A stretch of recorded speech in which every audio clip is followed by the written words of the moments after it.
Hi, my name is Justin Madrick. I'm having my EV installation done by Plug-in Stations today. Ohme Home Pro was recommended to me by Audi, which I recently acquired a new car. So having looked at the other options out there, it seemed to be the one that being recommended but also looked the best. Having had hybrid cars for the last couple of years, the move to all electric was on the cards.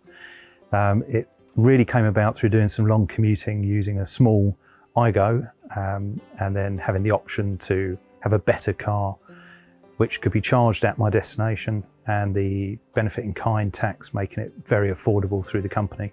It changes your driving habits. You have to make more time to allow to charge, which actually enables you to rest on a longer journey, which actually is a good thing.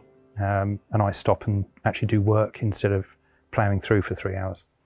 What's it like driving an EV? Initially, it's strange not having the noise, but you get used to it very quickly. The technology in the cars is far more advanced, and you really do notice that. And in fact, the quieter journey makes it a lot more relaxing.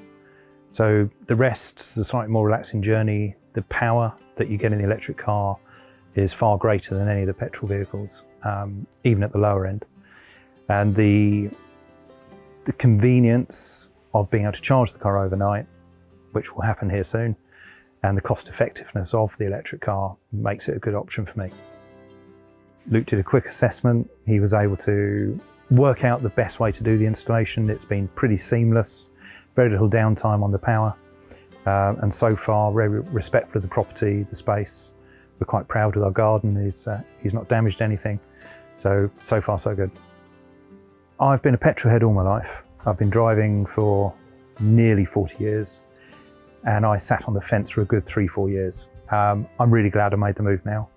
The convenience of the charging stations is getting better, and the home installs for home charging really do make it a bit of a no-brainer for me now. So I would say if you're on the fence, drop over to the other side, because so far it's been worth it.